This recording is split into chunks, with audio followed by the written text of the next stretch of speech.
ingat ya, kalau misalnya udah berumur nih, mau pakai celana aja suka keserim. Ya nggak sih? Dan udah jatuh nih resikonya lebih tinggi ya. Iya, semakin Begitu jatuh ya. berumur, kalau jatuh itu semakin resiko untuk Resikonya dia tinggi. retak atau patah itu semakin tinggi. Kenapa? Karena itu tadi massa otot mulai turun, Oh, iya. massa tulang mulai turun. turun. Jadi kalau nggak dari pupuk ditabung, dibentuk dari 30-an, maka ketika 50-60 menderitanya nanti Oke. di umur itu gitu.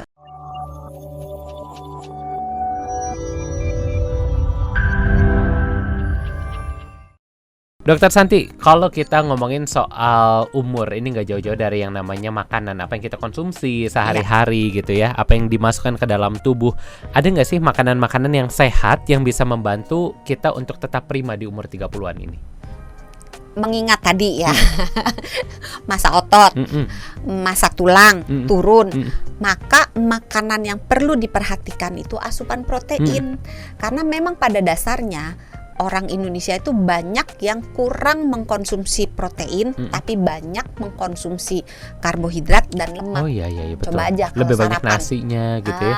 Kalau sarapan nih, sarapan di Di nggak tahu mana kalau gitu? di daerah ya, tapi kalau di Jakarta nasi kuning, Oh ya iya kan? benar, nasi uduk. Nasi uduk, lontong, Bubur gitu. bubur. Coba bagian karbonya kan banyak banget. Iya betul. Suiran ayamnya cuman berapa gitu ya. Iya, itu kalau diangkat ditimbang tuh berapa Paling cuma gitu kan. seperenamnya Iya. ini ya, potong ya. Belum kalau misalnya ada telurnya loh dok.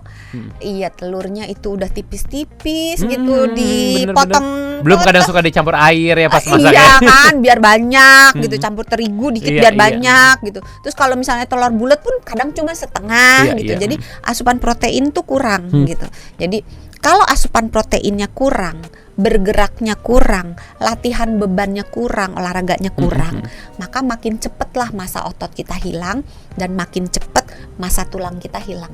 Oke, ngomong-ngomong soal olahraga, soal bergerak, ini kan ngomongin soal gaya hidup nih dok. Ya. Gaya hidup secara spesifik ada nggak sih yang perlu dilakukan di usia 30? Misalnya contoh harus lebih memperhatikan tidur malamnya, atau lebih harus rutin olahraga setiap pagi, atau ada gaya hidup tertentu nggak yang perlu dilakukan? Iya, pada umumnya nih ya, memasuki usia 30 kan karir lagi nanjak-nanjaknya. Iya betul, lagi masa produktif Iya ya. kan, beban pekerjaan lagi banyak. Betul. Terus mulai menikah gitu Mulai kan. punya keluarga, mulai punya anak. gitu. Itu juga merupakan tekanan tersendiri gitu, Iya. baik dari sisi ekonomi maupun dari sisi perasaan. Mental itu tadi ya. Mental gitu kan. Nah, itu harus disiapkan juga gitu. Terus gaya hidupnya ya yang tadi Hans bilang itu, tidurnya harus mulai belajar membagi waktu, mana yang pekerjaan, mana yang bukan pekerjaan, mana yang harus dilakukan, mana yang boleh tidak dilakukan. Artinya mana yang prioritas, mana yang Iya, tidak ya. kayak misalnya udah habis pulang capek, tapi bukan tidur, tapi malah main HP gitu oke, kan, iya, untuk iya. hal-hal yang nggak penting. Coba belajar bijaksana membagi waktu gitu. Terus olahraga, kadang kan males ya, udah kerjaan banyak. Iya bener, gitu kan. olahraga capek. Capek gitu, belum baru mau olahraga. Bayinya nangis, bener. gitu kan, terus istrinya ngomel atau suaminya ngomel, itu urus anak lo, gitu kan. Pengalaman Aduh, banget ya. gitu kan. Jadi coba mengatur jadwal, ngakalin, misalnya nih, kalau susah nyari waktu olahraga 30 menit, dibagi jadi 2. Oke. 15 menit pagi, jadi bangun lebih pagi 15 menit kan lebih gampang kan, Betul. daripada 30 menit gitu Iya, kan. iya. Atau mungkin pas makan siang kan sejam, kita makan kan cuman paling 15 menit, 30 menit, 30 lah anggap ya. Iya. Nah 30 menitnya lagi bergerak, Oke. jalan gitu. Oh, Nggak jalan usah- aja cukup gitu iya, ya. cukup gitu. Jadi belajar menemukan cara yang efektif dan efisien untuk menerapkan gaya hidup yang sehat di balik semua beban-beban kehidupan yang ada gitu. Makan gitu ya. Kan Iya, tadi olahraga udah nih. betul. Makan. Pilihan makanan itu kan banyak ya.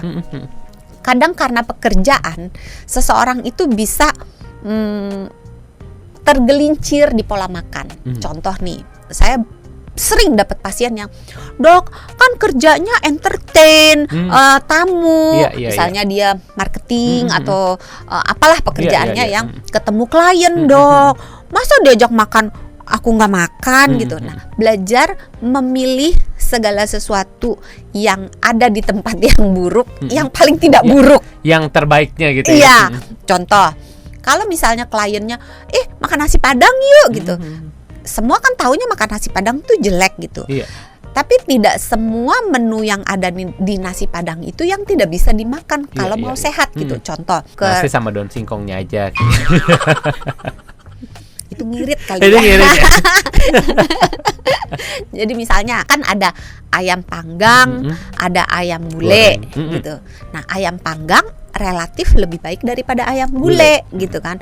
Misalnya ikan panggang, ikan goreng, ikan panggang lebih baik gitu. Tapi kalau pilihannya mungkin ikan goreng, kan misalnya nggak ada ikan panggang gitu, ikan goreng dengan ikan dicabein. Nah, ikan goreng kan minyaknya cuma sekali. Oh iya betul. Kalau ikan goreng kan udah ikan digoreng, terus ditambah dengan gorengan sambal. Jadi gorengnya dua kali gitu kan. Terus kuahnya misalnya, jangan banyak-banyak lah, banjir gitu kan. Cukup, kita ibu kota udah banjir melulu, jangan makanan kita banjir kuah juga. Tapi kalau nasi padang enaknya begitu, dok. Tapi nggak sehat ya. Kalau gitu ke ini aja, warung Sunda, itu boleh kuahnya banjir. Kuah sayur sop, asem, sayur asem sop gitu boleh banjir gitu. Iya. Oke dok, ini kelihatannya cukup membantu nih para sahabat Sonora yang sama seperti Dokter Santi nih, baru masuk ke usia 30-an ya. Semoga bermanfaat buat mereka. Dan juga tentunya sama-sama Dokter Santi. Ditunggu nanti ya kompensasinya abis ini ya. Sabar ya, nanti dikirim aja ya. Oh iya bener ya. Kiris jangan lupa ya. Oh iya bener abis ini. Mohon maaf, kita Aceh punyanya rencong, nggak punya keris. Aduh. Baik sahabat Sonora, kalau gitu sudah waktunya kita harus akhiri artinya ya. Terima kasih untuk Anda yang telah menyaksikan. Dan juga tentunya kalau Anda merasa konten seperti ini bermanfaat, jangan lupa buat bisa di like dan juga di share, supaya konten seperti ini juga bisa menjadi hal baik bagi teman-teman Anda. Akhir kata, saya Hans Christian bersama dengan Dokter Santi pamit undur diri. Dan seperti biasa apa dok? Sehat itu mudah, sehat itu murah. Bye.